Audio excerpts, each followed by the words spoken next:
Hey, and welcome to episode 3 of Off the Cuff. It's been a few months since the last episode, but that's okay. We're back now. And I've got my friend Ben Ronald joining me today. Ben, how's it going? Good man. Good man. We're just living in sunny Vancouver here.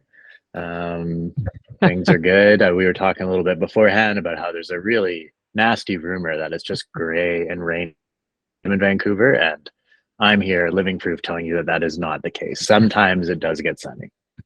There is the occasional sun where I'm in Calgary, where it's like sunniest city in Canada, but also winter lasts like 11 months basically. So it's a bit of a give and take. But I will say I go to Vancouver often to visit family, and I see the sun. So yeah, I think maybe is that just people in Vancouver being like, oh, it's always rainy here, you don't want to move here because it's not as awesome as people say it is, even though it really is awesome. You're just deterring more people from driving up all the costs.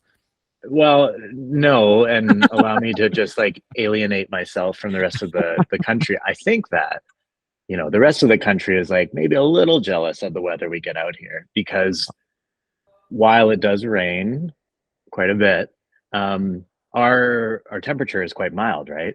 Like today it's, I don't know, 12, 11, 13 degrees, and it's February, Yeah, it's wild. and most of the country is blanketed in snow and ice at this point. So I think it's kind of like, just, I don't want to say, let's call it envy. Let's just say envy. People are a little envious at our mild temperatures and decide to really latch on to the one, the one soft point of That's living in right. Vancouver and blow it out of proportion. That would be my theory.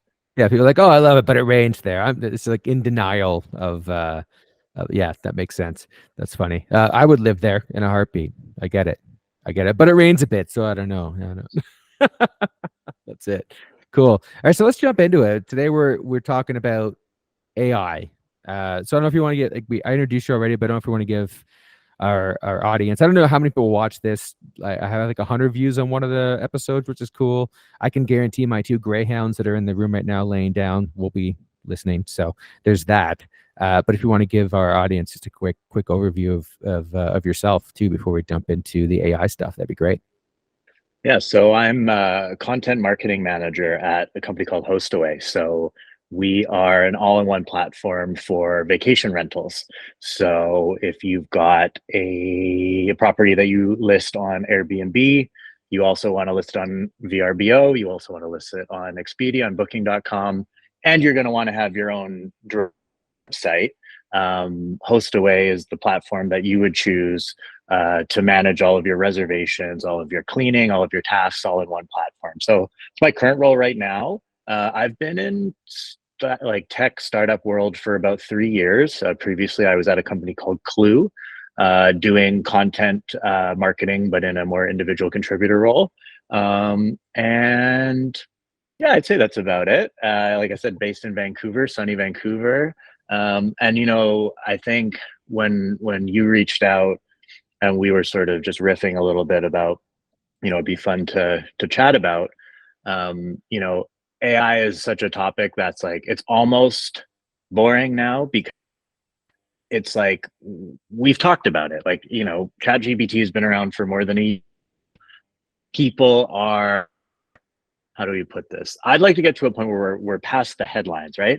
The headline is like, Mm-hmm. this is super powerful. It could be super dangerous. It's going to 10x your productivity. It's like, okay, I've heard all that. And now what are we actually going to do about it? Like, how are we actually going to use this stuff? And so when you and I were diving a bit more into it, it made me realize that, as much as this is a technical, quantum leap, like as much as this is so impressive, the side of things, I'm in a position as a manager where I'm about the change management of how to use AI. Totally. I need to spend less time being in awe of the potential and the power of what it could do, and more, how do I actually fit this into my team's life, into their work life, into their processes to leverage AI, to the best possible ability. So, that's why I got really excited about this topic because I think I was almost getting a little bit, I was almost catching myself like rolling my eyes because, for a year now, we've had investors telling the senior leadership team you got to be using AI. And then the senior leadership team just kind of says that. And eventually it lands on people who are kind of individual contributors, like it was in my last role, to figure it out, which is all good. That is what it is. But, now that I'm in a manager role, I've got 4 content writers who report into me. I got a little excited because I thought, great, now I can actually do what I've been, complaining about the lack of, which is like, That's right. how do I actually get my team to do this? And I realized that it's a lot more ops and process and change management, behavioral management is, here's how impressive large language models are. That's kind of where I'm at in my AI journey right now. Yeah, I love that, and it's such a good point, because I remember when ChatGPT was kind of unleashed to the masses, and just the frenzy, and not only just in a professional environment, but even for me on like a more micro level, like friends and family who don't work in tech at all. We're just like, whoa, this is crazy, and just the general fervor around it, right? And I think some of that's died off in the kind of people who aren't in our world side of things as much. But yeah, to your point, for what we do and the tech side of things, it's like, okay, this is as relevant as ever. And to your point, it's like, this is the change, it's here, how do we adapt, how do we use it for good, right? And I think you hit the nail on the head with that. So I mean, on that note too, like, how have you so far been able to incorporate that into your day to day, for you and your team? Yeah. So, I mean, like I mentioned, I manage a team of content writers, and if there are a hand kind of indisputable use cases for ChatGPT or using AI, writing like surely is one of them, right? Um, Hmm. which is it's a bit of a blessing and a curse, I suppose, because the curse side of it is like, I don't have a lot of like political capital to like push back on the use of. Right. Um, but on the plus side, it's like, cool, like we've all what's the word, accepted that there's a real use case for it in writing. So that makes my task a little simpler in that way. I don't have to think about, could this be used for my role and how to do it. It's like, nope, like it is there. And so how do you sort of unleash it? How do you unpack it? Like, how do you implement it? And so, I mean, one thing that I did with my team is we had like an AI work.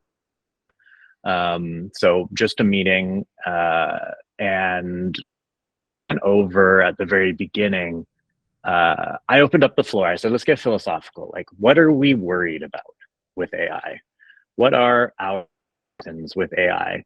And that was from like sort of a system point of view, the ethical considerations. There was also this, you know, replace robots replacing kind of side of it. There's also the fears of reliability and how factual is this information. So I think that's a really important point that I think companies miss.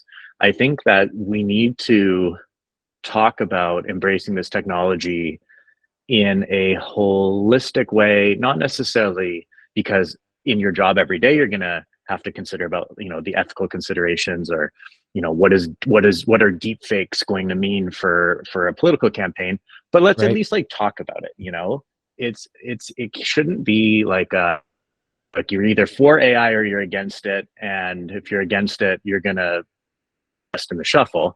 Like, let's actually like talk about it and talk about our concerns. And so I thought that was really valuable.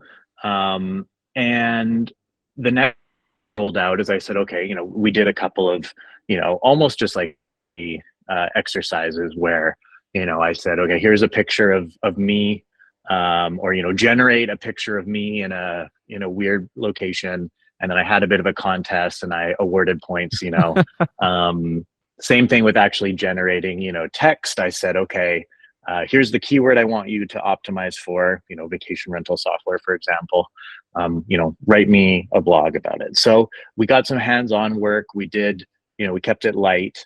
And then a really important element that I think is missing or has been missing is knowledge sharing on how to use ChatGPT, which is the tool 100%. that we use. Hmm. And so I really wanted to make it clear that I said, okay, here's a spreadsheet we have. Um, let's share, wins. Let's share kind of like funny losses because there are times when it doesn't cooperate. That's right. Let's share prompts, helpful prompts. Let's share, GPTs, specific. There's already a handful of GPTs. There's a video that we use. There's a couple of blog writing tools. There's a couple of image GPTs in there. So, if I had to kind of sum it up, it's like what I've done so far is open the floor, embrace the good and the bad with AI, both in terms of what we do at work, but also more generally. Um, Make it fun as much as you can. I also think it's really important for me to get my hands in there and to really like use the platform so that give better feedback and be more helpful to my team, and then a real focus on the knowledge sharing of it, because it's not enough for me to just go in a silo and unlock all these productivity gains. We need to be sharing our knowledge. So that's kind of been the journey up to date. Yeah, I love that, and I think you hit it on the head there again, the nail with talking about that change management piece, and like instead of the resistance and the fear, it's like how do we embrace it and turn it into something that can be a tool for us rather than a fear of like, oh, this is going to replace me or replace my job or something along those lines, because we're not there yet, right? We're not. I don't think if we're not at the what is it, Terminator, Skynet side of things yet with AI, but and I've been using it as well. Like we used it at my current position a lot, and yeah, like coming down from the board and the CEO. And to your point, it's just like you mentioned earlier, it's like, hey, we got to use this, we got to integrate it. So we're doing it, which is great. But even for my personal blogs that I've been writing lately, I've been using ChatGPT and DALL-E to help me make some visuals for them as well. And it's such a great tool where, yeah, to your point, if you understand the prompts and kind of the back and forths, and I can say, oh, okay, great start to this blog, but can we make it, like 20% more uh, uh, like professional, right? Let's change the tone a little bit, or let's break down each section a little more. And it's almost just like having a little whiteboarding session with with a content creator, which is pretty cool. So I think there's this, and maybe this is just me, but this misconception of like, oh, I'm just gonna go and be like, write me a blog, and then it just spits out this like beautiful, perfect piece of content for you. Where I think to get it right is like, getting those prompts and getting that back and forth, and that kind of knowledge sharing side of things that you mentioned earlier. Well, I think that misconception you have, I think, is widely shared, and it is what I assume or presume that people who don't actually use the tool, like who are in more senior levels, that's what they hear. They hear 100% productivity gains, That's right. and they hear like magic button, it'll just spit you out a blog. And like, as you know, that's just not the case. Like, for example, and I could be wrong on this, when you sent me an outline for this conversation, did you use ChatGPT? 100%. Yeah. And like I could tell, right? Because I Yeah. was like, this is so generic. This is very Right. basic. Yes. This is, you know, in a lot of ways, qualitatively, like not very good. Yeah. But Yeah.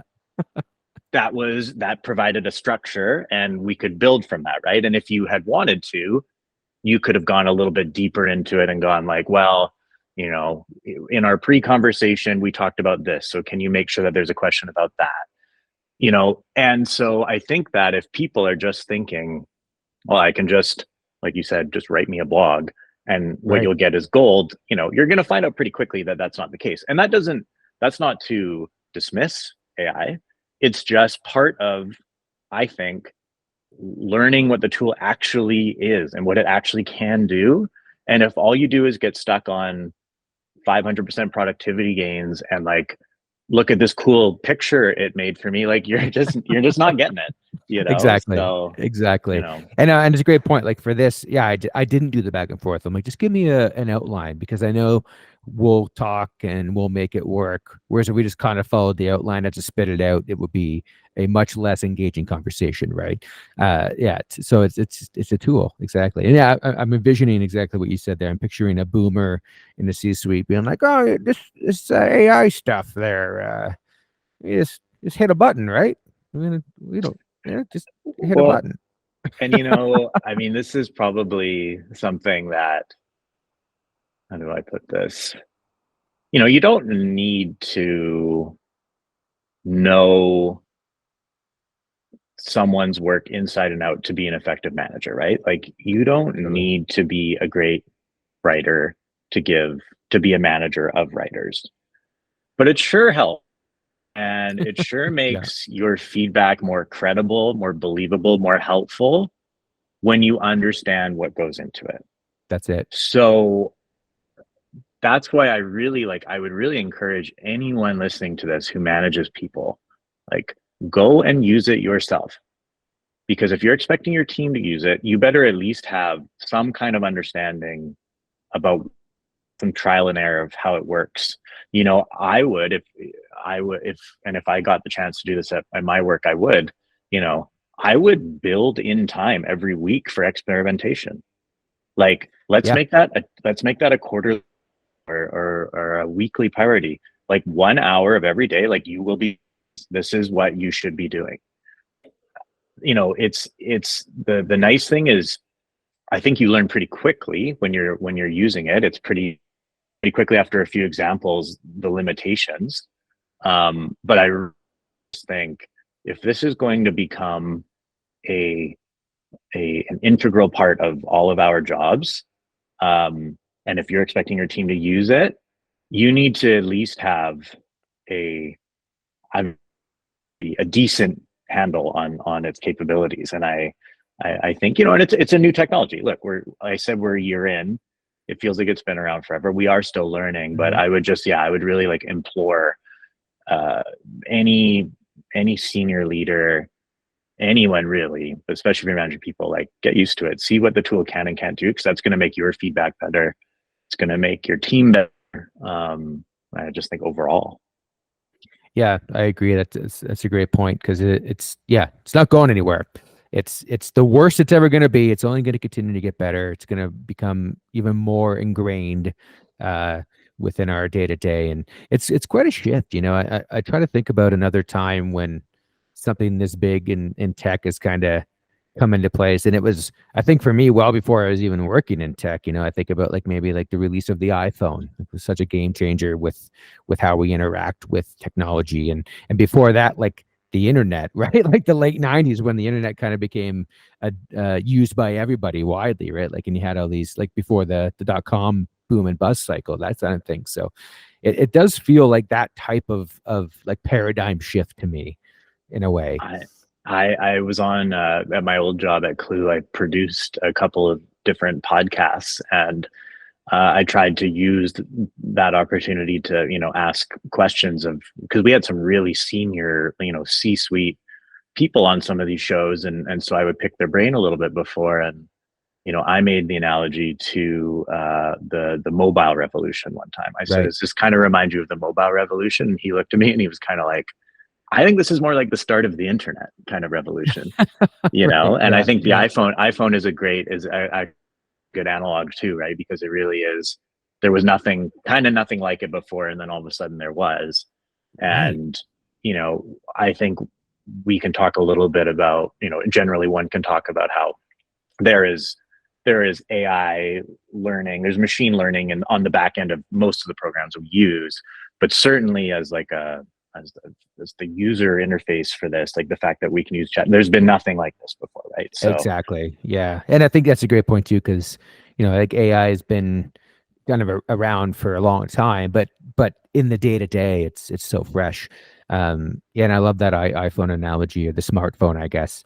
Uh, I watched a bit of a tangent, but I think it's just called Blackberry, the movie Blackberry, great uh, movie, great movie. which is I really enjoyed it.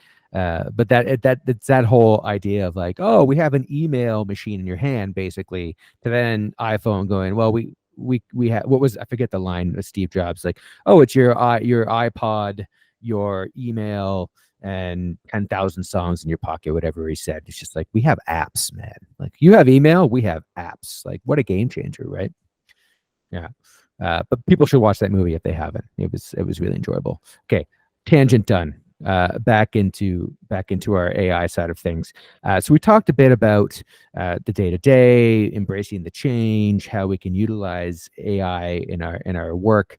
One thing that kind of comes to mind for me too, and I know we talked a little bit about this in our AI generated outline for this episode is like the ethical side of it, and what that looks like. Yeah, so let's talk about it. I mean, we have the ethical implications of AI, and I loved your quote that you left in our planning document. You know, it's not cheating if you use it; it's cheating if you use it to do less work. That's it. No, that's it. And yeah, so I mean that came out of that workshop that I mentioned before, and I've even experienced it sometimes where all of a sudden ChatGPT has helped me complete a task, you know, 80 times faster than I would have normally.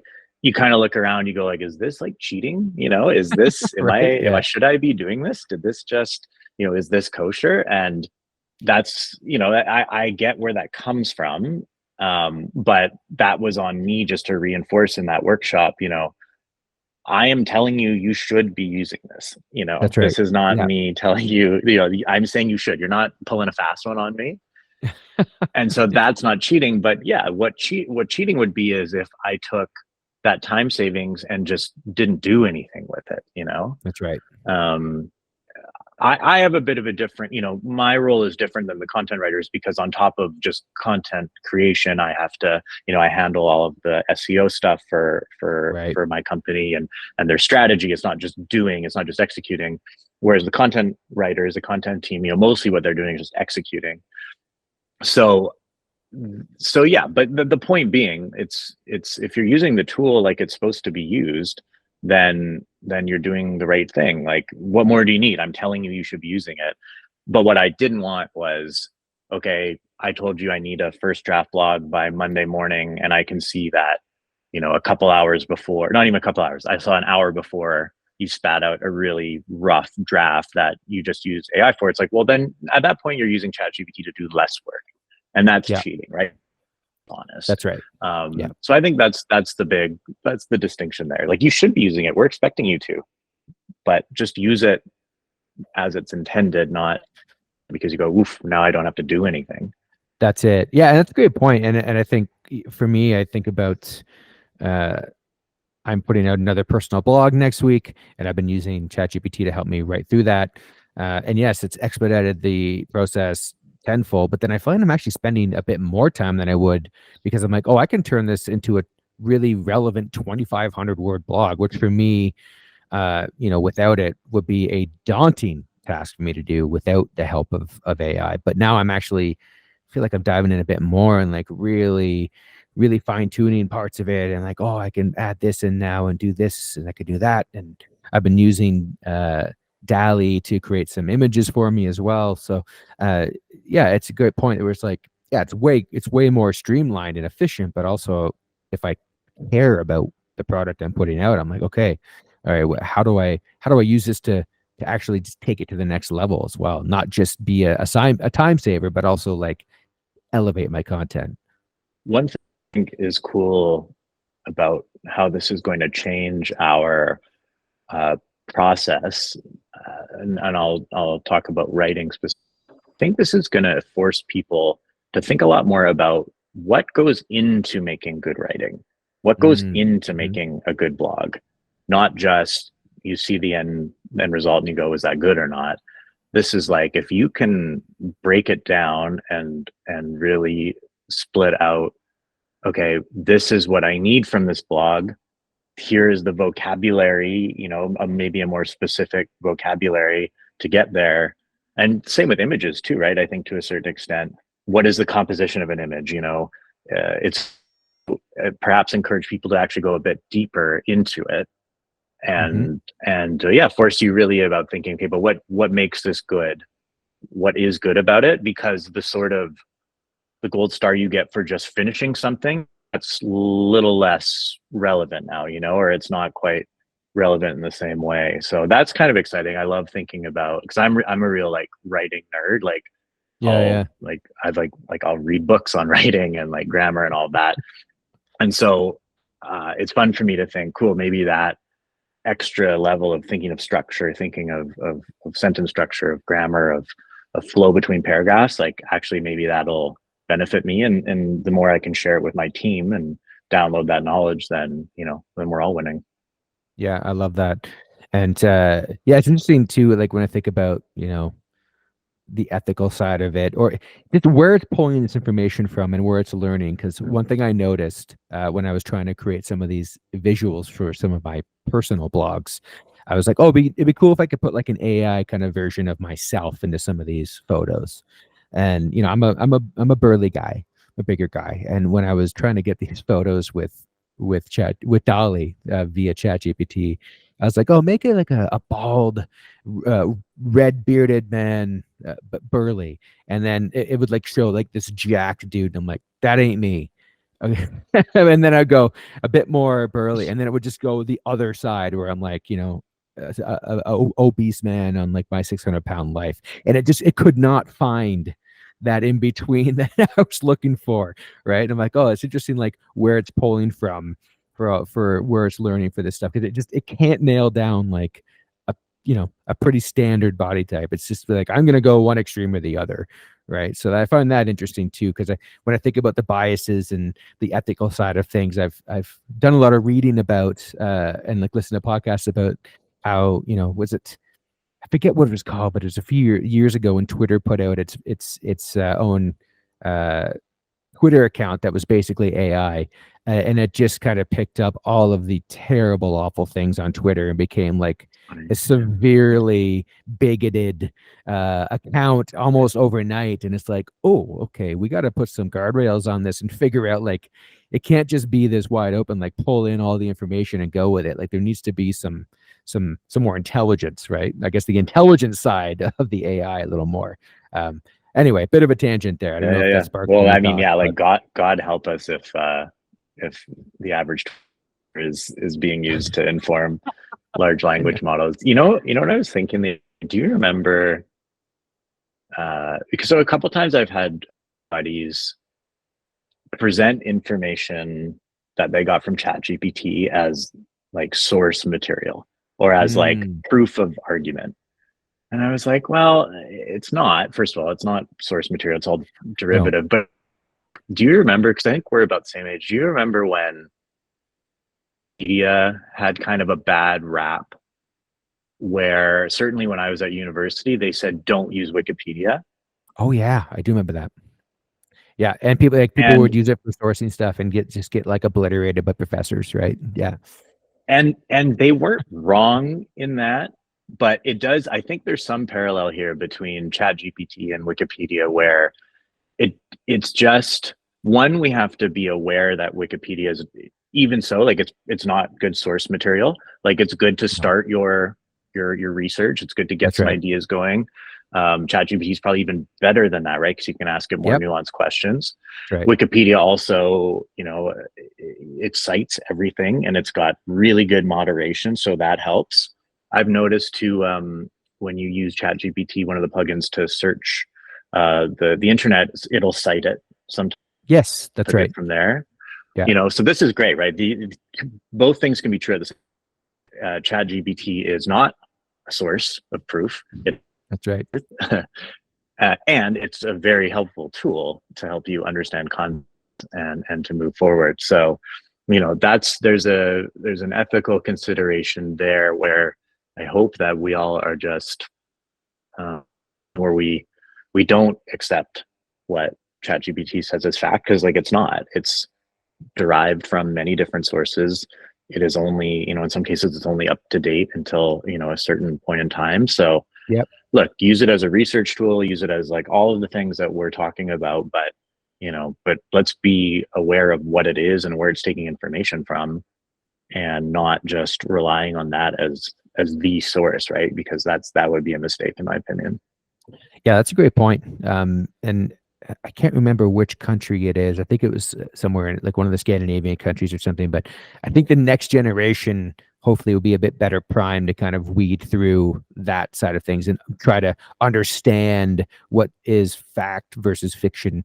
And yeah, maybe Finland. I don't want to misquote here, but one of these countries has like in their education system now, uh, like classes about understanding how to discern from that. Like, how do you read through, all the BS you see on Facebook and Twitter or X from, what's actually real and what isn't. So hopefully these new tools like the chat GPTs of the world, the next generation as they grow with them will be able to kind of figure that out. I'm hoping. Man, yeah, it's kind of like, you hear the term media literacy, That's it. it's, how can you examine something and tease out the bias, right? It doesn't Yep. mean that you're supposed to discredit that. In fact, I don't think you should. Like everything That's has right. bias. Nothing is completely unbiased. So, That's it. like Yeah. just give up on that Yep. quixotic journey right there. But, you know, at the same time, like you should be able to notice when there's an AI generated image, like start to recognize that, Yep. as we can see, like that picture you're talking about, the burly, handsome bald man. Yes. Yeah. Yeah. Um, Yeah. Thanks for right? calling Like it handsome. Yeah. if you go, if you take a look at that and you compare it to the header images that we've been using at Hostaway, like you can tell there's a difference, right? There's a style to That's it. it. And there's Hmm. nothing wrong with that. There's actually during the Super Bowl, there were a couple of commercials. I should have fact checked this before, so I can't say this with any certainty, but there were a couple of commercials where I'm like, that looks like AI to me, right? Like it's very subtle, but that looks like AI. And again, there's nothing wrong with it. It would be wrong to misrepresent it as something other than it is.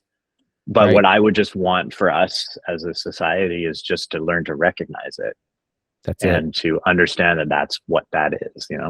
Yeah, and that's a good point. And I see that too, where scrolling through Instagram or reading a blog at work or whatever it is, and I see an ad, and I'm like, oh, that there's some AI in that, and I can't quite put my finger on it, but because I spent so much time playing around with it and using it in my own time, that I can kind of see it.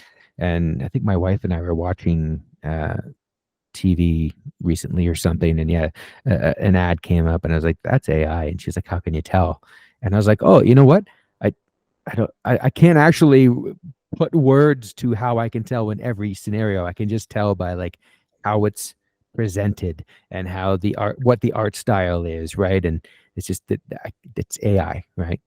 Take away Notice, the fact that it's like six fingers or whatever, right, but the obvious ones, yeah, right? the Yeah, obvious it's like ones, but there's something it's to like it. is this the most beautiful woman you've ever seen in your life? It might be AI with like perfect cheekbones and like zero Right? blemishes on their skin. Yeah, and That's I don't it. even know. It's not worth getting. Now, I was saying this to a buddy the other day with regard to just like sort of bias in the media. I said, I think it's a mistake to look for bias, but I Yep, think you should notice it.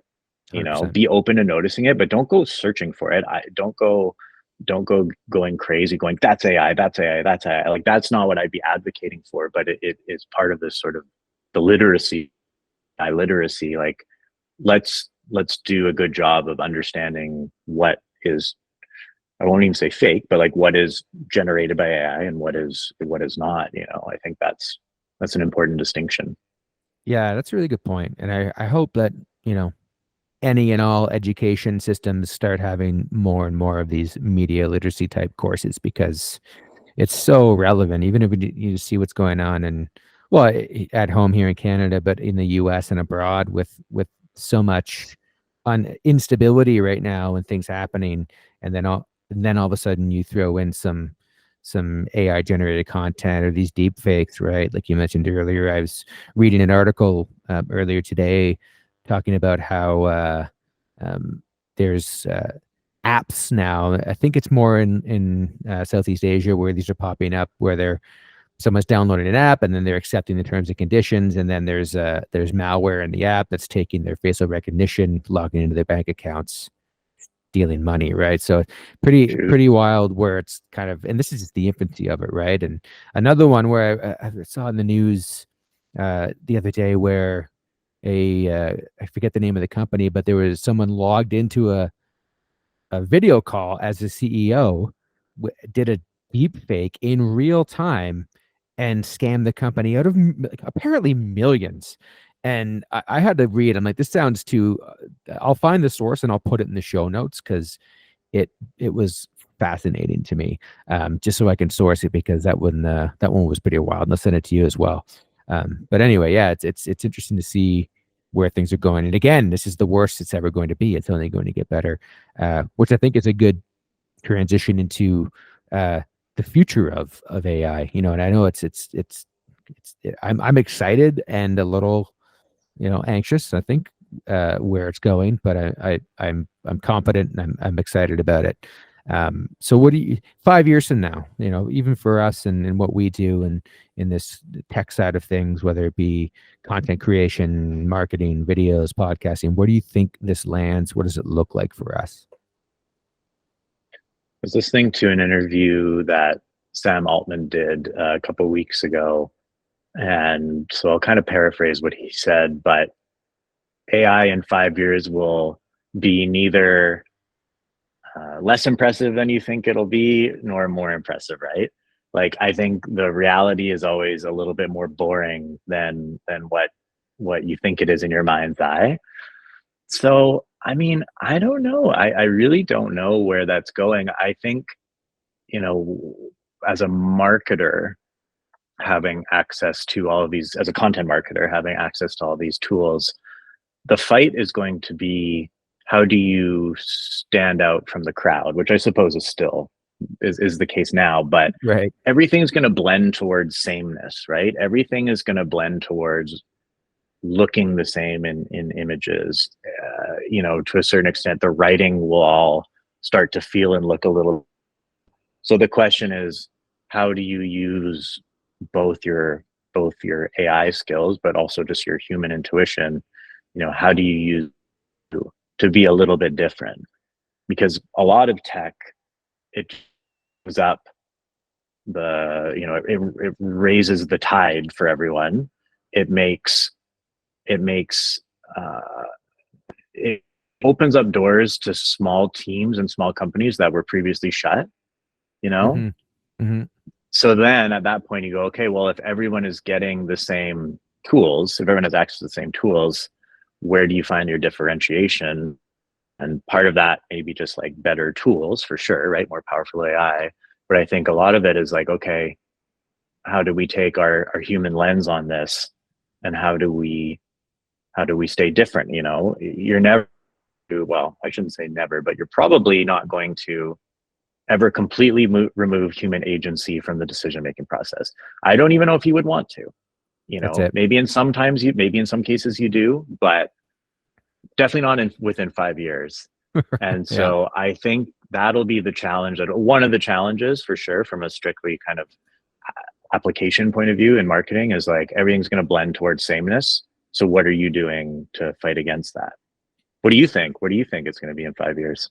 Yeah, I think that's a really good call. I, I tend to think similar to what you just mentioned, where I think like right now it's just so new and outrageous in so many ways, where I hope and I kind of feel like, at least from what we do and kind of that content marketing side of things, that it will just blend. It'll just become part of our everyday and become more seamless in a way where it's just like, oh yeah, like cool. I'm just AI is just part of my everyday routine now, and it is now. But I mean, like just seamlessly, just kind of integrated into everything in the best possible way.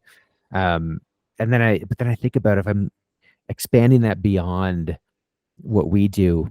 I saw Boston Dynamics has put AI into one of their robots, and as like a test, they have their robot giving a tour, a museum tour, and like I talking saw about that too. artwork. Yeah, Yeah, too. and like Yeah, walking yeah, yeah. around with people, and I'm like, that's interesting. But when maybe I'm sure this is more than 5 years out per se, but you know, when that starts to incorporate with some of their other robots, where all of a sudden you have a general laborer robot who can work 24/7 on a construction site, right? Like what implications that has for the job market. And you know, it's important, right? And I think a lot of, like, I know I'm going on a bit of a tangent here, but work related. But I think some unions and like labor unions and that side of things are starting to take a look at that and put some policies and some guardrails in place, hopefully, so that, you know, it can become a tool that helps everybody in every aspect of life, but it doesn't become that job killer that I think a lot of people fear it will be. No, definitely not. And a question that everyone will need to answer, at least in the business world, is what do we want to automate and what do we want to personalize? Yes.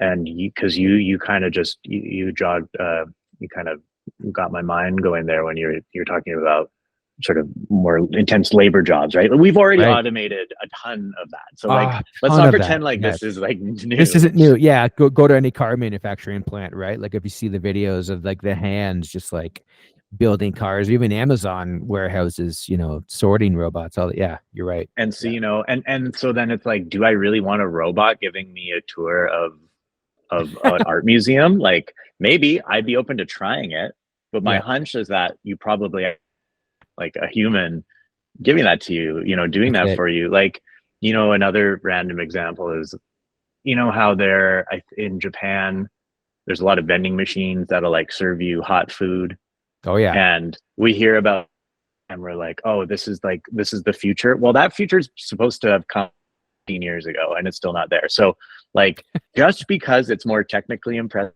not mean the consumer will want it. Doesn't mean that the market will want it. Yeah, And then that's just it. your last point there about replacing jobs, that's never big technological waves like this, and it's never completely replaced jobs. If anything, it has just opened different doors, new jobs and different jobs. And Pivots. you can always say, well, maybe this one's different, like maybe. And maybe what it'll do, just speed up the time. How do I put this? It'll put more of an emphasis on like developing new skills, and we're probably already past this in society. But like, we are no longer people growing up today, are no longer going to be like, yep, I'm going to do this one job for 40 years and then I'm going Oh to yeah, retire and that's it, right?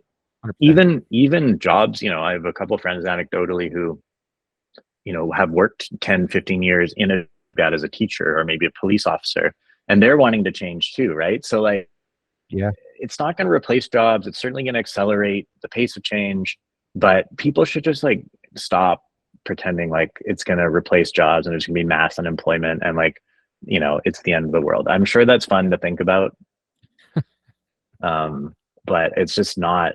There's just no value to it because it's not based in reality. no, I agree. And yeah, it's a great point. If you think about any sci-fi movie that was made in the 80s or 90s, they always jump ahead to like the year is 2022 and there's flying cars and people are walking on the moon and living in space. And it's like, no, like we're not there. And I think about that sometimes too, where yeah, so much amazing stuff has happened in the past, in my at least my adult lifetime from a tech point of view. But to your point, it's like it hasn't really changed the world day to day for me in like a way where I'm like, oh my God, like I'm noticing it, right? It's just things that add value, you know, even like a smartphone. Like when I was in high school, I had a Nokia with T9, right? But you know, you're still doing stuff with your friends, going out, living your life, going to work. Now it's different, but like it's not like it's drastically different, right? The core is still there. Think about the movie 2001.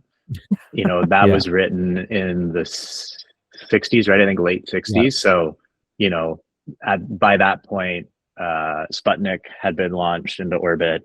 And if it hadn't already happened, we were about to send someone to the moon. That's right. So it's pretty reasonable at that point to project out that by 2001, Right. we'll have colonized the moon, right? That's right. But Yeah.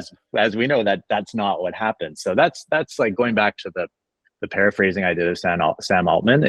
It will be both more overwhelming and more underwhelming than you think it's going to be. The reality will always be a bit more boring than the fantasy we create in our heads, and That's that's it. okay. That's the way it's supposed to be. Yeah, that's right. I agree. Yeah, and that's a good point. It's like we probably could be colonizing the moon now, but I mean, if there's no real economic or financial incentive to do so, then what's the point, right? That's why we haven't been back yet. It's like, okay, well, a lot of money to send people up for, waving a flag around. So, yeah, very interesting. Cool. I think that brings us to the end. It's been a great, long, meaningful discussion. I appreciate your time, and I'll put this out to the world, and we'll see how the fans react. I'm sure they'll love it. So thanks for joining me today, and Off the Cuff, Ben. Awesome, man. Good seeing you, Jamie.